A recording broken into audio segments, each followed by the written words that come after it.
अखंडमंडलाकारं व्याप्तं येन चराचरं तत्पदं दर्शितं येन तस्मै श्रीगुरुवे नमः। अज्ञानान्धस्य लोकस्य ज्ञानाञ्जनशलाकया चक्षुरुन्मीलितं येन तस्मै श्रीगुरुवे नमः। अध्यात्म विश्व विज्ञान यूट्यूब चैनल पर आप सभी का हार्दिक स्वागत समादर करते हैं। मित्रों, साकार निराकार इन दो भावनाओं में हम ऐसे जकड़े हुए हैं कि साकारवादी निराकारवादियों को झूठा कहते हैं और निराकारवादी साकारवादियों को झूठा कहते हैं। वास्तव में ये दोनों अधूरे ज्ञानी हैं, ये पूर्ण ज्ञानी नहीं हैं। इन्हें निराकार और साकार का भेद ध्यान में ही नहीं आया।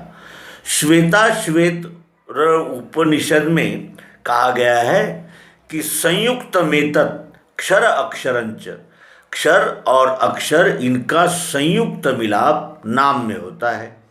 और हम जब नाम का निरूपण करते हैं तो लोग कहते हैं कि आपने सगुण साकार और निर्गुण निराकार का लय तो किया ही नहीं, जबकि नाम में इन दोनों भावनाओं का लय होता है। जैसे ये ढेला है, ये ढेला शक्कर का है। अब ये ढेले से इस ढेले में उपस्थित मिठास क्या हम अलग कर सकते हैं? चाहे कितना भी बड़ा यंत्र लाया जाए, हो सकता है ऐसा? नहीं हो सकता। क्यों? क्योंकि उस मिठास ने ही तो आकार धारण किया है। निराकार मिठास ने ही इस साकार डल्ले का रूप धारण किया है। क्या ये झूठ है? इसको प्रयोग करें, इसके टुकड़े टुकड़े कर दें, हजारों लाखों टुकड़े करें, लेकिन हर एक टुकड़े में केवल शक्कर ही है। और उस टुकड़े से शक्कर को अलग यानी मिठास को अलग निकाल ही नहीं जा सकता, कोई कितना ही प्रयत्न कर ले। यानी ये दोनों संयुक्त है और इन दोनों का संयुक्त स्वरूप ही शक्कर है। शक्कर कहते ही ढेला भी आ जाता है और ढेले में उपस्थित मिठास भी आ जाती है। इसलिए नाम का महिमा बताया गया है हमारे पूर्ववर्ती आचार्यों ने, और साथ ही ये भी कहा है कि तुम्हें नाम का निर्देशन सद्गुरु के बगैर कोई करा नहीं सकता, क्योंकि सद्गुरु उसे ही कहते हैं जो साकार और निराकार का लय कर दे। साकार को मानने वाले भी गुरु हो सकते हैं, निराकार मानने वाले को भी गुरु हो सकते हैं, लेकिन साकार और निराकार इन दोनों का लय नाम में कराने वाले सद्गुरु ही होते हैं, जो तत्वबोध तत्व दर्शन के द्वारा इन दोनों भावनाओं का लय करा देते हैं। अब इन दोनों भावनाओं का लय तो हमने यानी ये संक्षिप्त में कर लिया, लेकिन यदि विस्तार से इसे देखा जाए तो पृथ्वी ठोस है और हमें उसका स्पर्श होता है, लेकिन गंध ठोस है। गंध ठोस हो सकती है। पृथ्वी से बनी हुई गंध इस नाक से हमें अनुभव में आती है। तो क्या पृथ्वी से गंध अलग की जा सकती है? अच्छा, पृथ्वी तो साकार है लेकिन गंध निराकार है। गंध में कितने आकार होते हैं? सुगंध, दुर्गंध, चमेली, गुलाब, मोगरा, कितने प्रकार की। जानवर मरते हैं उनकी गंध अलग आती है, और फूल खिलते हैं उनकी गंध अलग आती है। निराकार निरे आकारों में वो गंध हमें प्रतीत होती है। उसके अनंतर हमारे पास में क्या है? हमारे पास में जिह्वा है। जिह्वा से हमें रस का पता चलता है। जिह्वा तो ये है साकार। गंध निराकार है, निरे आकारों में है। खट्टा है, मीठा है, चरपरा है, तीखा है, कितने ही प्रकार हो सकते हैं। जितने पदार्थ होंगे उन हर पदार्थों का रस अलग अलग प्रकार का हमें अनुभव में आता है, निरे आकारों में आता है, और उसे पकड़ा भी नहीं जा सकता।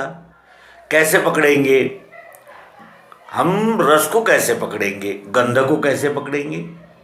उसके अनंतर हमारे पास में कान है। कान से हमें शब्द सुनाई देता है। शब्द सुनाई देता है। कान से शब्द सुनाई देता है, कान तो साकार है। लेकिन आकाश, आकाश का क्या आकार है? आकाश का अर्थ होता है स्पेस, अवकाश। सभी आकार उसी स्पेस में है, हम भी उसी अवकाश में बैठे हुए हैं, ये कैमरा भी उसी अवकाश में लगा हुआ है, ये स्टूडियो भी उसी अवकाश में है। और इससे आने वाला जो शब्द है वो कितने प्रकार का है, कौन से आकार का है?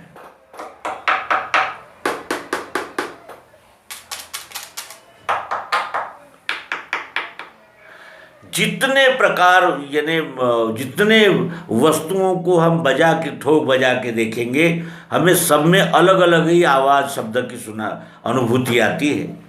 यानी इसका अर्थ क्या है? कान साकार है तो उससे लिए जा रहे यानी आवाज़ शब्द कैसे है? निराकार है, नीरे नीरे आकारों में है। उसके अनंतर हमारे पास आँख है, ये आँख साकार है, इसको हम छू सकते हैं। लेकिन इससे कितने रूप नजर आते हैं? हरा, काला, पीला, नीला, कितने प्रकार, नीरे नीरे प्रकार। तो क्या उन आकारों को हम, यानी उन निराकार जो रूप है, क्या हम उनको साकार कह सकते हैं? और आंखों से ही देखने पर तो साकार होते हैं। यानी निराकार और साकार ये दो अलग अलग नहीं किए जा सकते, ये इससे सिद्ध होता है। उसके अनंतर हमारे पास त्वचा है, ये त्वचा दिखती है, साकार है, साकार है त्वचा। अब इससे हम जब स्पर्श लेते हैं तो यहाँ कुछ और स्पर्श आता है, यहाँ कुछ और आता है, यहाँ कुछ और आता है, यहाँ मुलायम, कड़ा, ठंडा, गरम, कितने प्रकार है उसकी।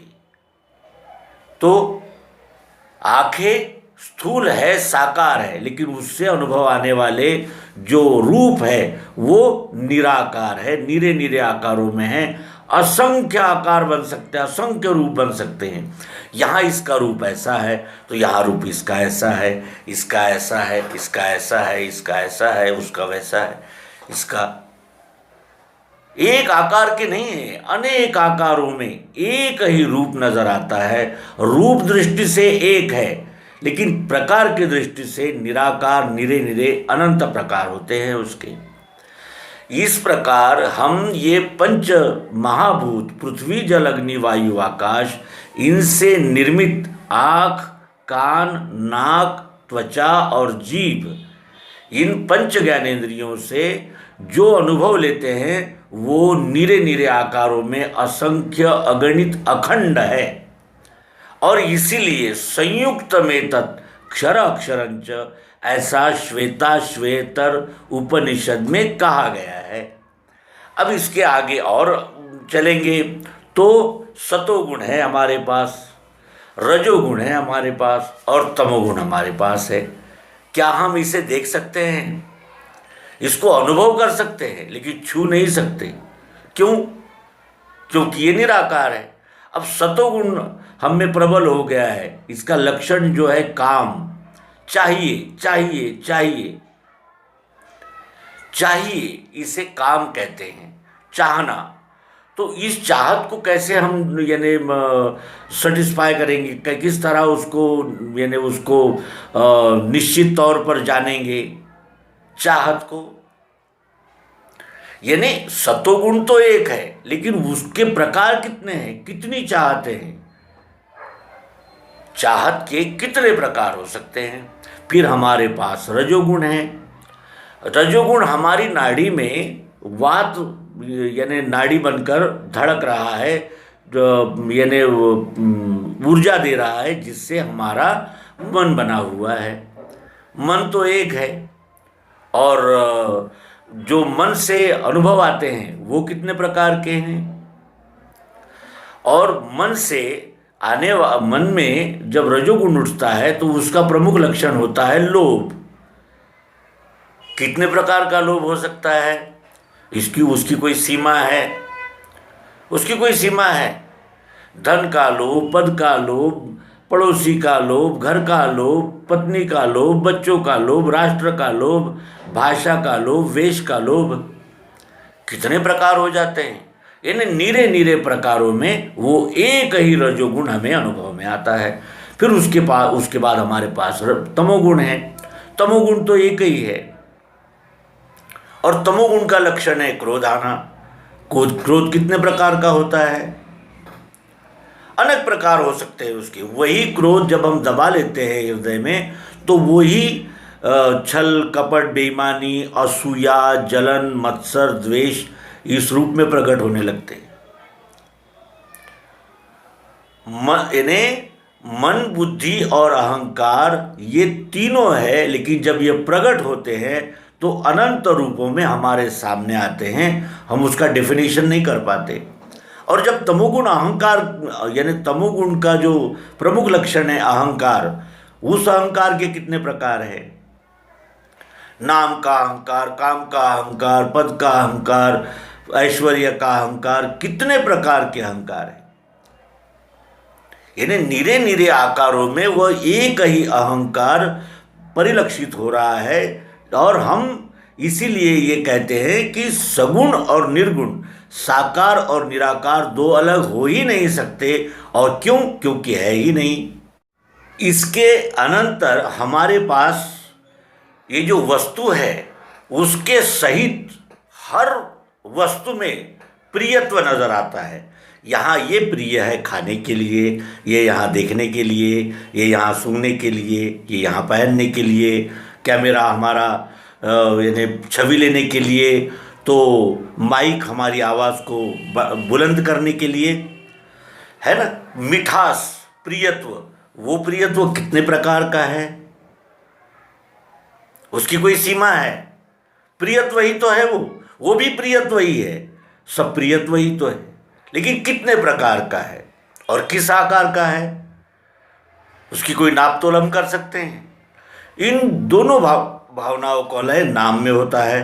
तो नाम में भी इस वस्तु का नाम यहाँ मिश्री है, यहाँ चश्मा है, यहाँ नाक है, यहाँ मुंह है, यहाँ कपड़ा है, यहाँ माइक है, यहाँ कैमरा है, यहाँ कुछ है, वहाँ कुछ है, वहाँ यहाँ कंप्यूटर है, वहाँ टेबल है, वहाँ पुस्तकें है।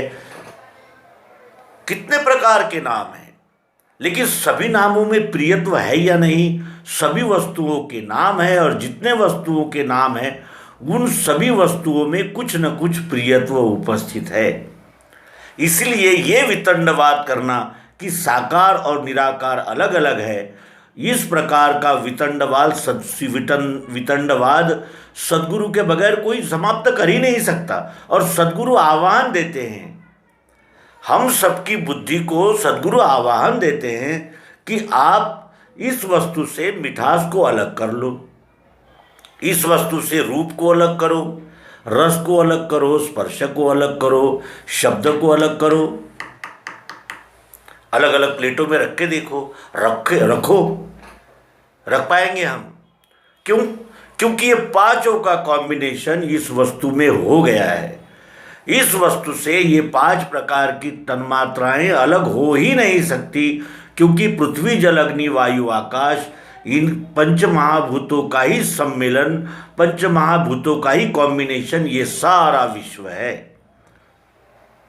और इसी बात को बताने के लिए श्वेतर उपनिषद में ये बात आई है कि संयुक्त में तत् क्षर अक्षरंच, क्षर और अक्षर इन दोनों का संयुक्त स्वरूप नाम है। नाम से ही वस्तु की पहचान होती है, और बगैर नाम की कोई वस्तु नहीं होती। सद्गुरु नाम देते हैं, नाम देते हैं, इसका आशय क्या है? नाम कहते हैं, नाम बोलते हैं, नाम देते हैं। नाम देते हैं का अर्थ वो सम्यक संपूर्ण दृष्टि देते हैं, जिससे नाम का रहस्य उजागर हो जाता है और हमारे सभी संशय भ्रम समाप्त हो जाते हैं, जिसमें क्षर अक्षर और पुरुषोत्तम इन त्रिपुटियों का लय नाम में हो जाता है। ये दोनों भावना छोड़ो, अकेला नाम ही रहा। दृश्य साकार वही है निराकार भी वही, दोनों का धाम भी है वो, उसको सर्व है कहा। और इस वस्तु का यानी बोध होते ही फिर नाम के विषय में हमारे सभी संशय भ्रम समाप्त हो जाते हैं और ये विश्व ही संपूर्ण इकाई के रूप में हमारे अनुभव में आता है। इस विश्वरूप परमात्मा को जानने पर ही हमारे सभी मत पंथ संप्रदाय ग्रंथ के झगड़े समाप्त होते हैं और इन झगड़ों को समाप्त करके संपूर्ण मानवता को एक सूत्र में बांधने के लिए ही अध्यात्म विज्ञान हमारे पूर्ववर्ती आचार्य मनीषियों ने इसकी खोज की, इसको जाना और अवतारों ने उसका उद्घोष किया और अवतार आते हैं तभी ये विद्या जन जन तक जाती है। इसके पूर्व में राजर्षियों को ही ये विद्या दी जाती थी क्योंकि राजकाज चलाने में सम्यक दृष्टि, समत्व दृष्टि की अत्यंत आवश्यकता होती है। इसीलिए राजर्षियों को मैंने कहा था, ऐसा भगवान श्री कृष्ण जी गीता में कह रहे हैं। लेकिन अब वो समय है और नवम बुद्ध अवतार श्री मायानंद जी चैतन्य इस विश्व में, इस धराधाम पर आकर इस विद्या का जो दालन था वो संपूर्णतया उजागर कर दिया है, जिसमें सभी प्रकार के सभी मानवों तक ये विद्या जाए और मनुष्य के आंखों पर पड़ा हुआ संशय भ्रम का पर्दा हट जाए और उसके ये ध्यान में आए कि मैं केवल 3.5 हाथ का ही नहीं हूँ, मेरा स्वरूप तो ये पृथ्वी जल अग्नि वायु आकाश सहित संपूर्ण विश्व है जो अखंड है, ओतप्रोत है, सर्वत्र है और प्रत्यक्ष है, यथार्थ है। तो ये निवेदन यहाँ समाप्त करते हैं। धन्यवाद। नर्मदे।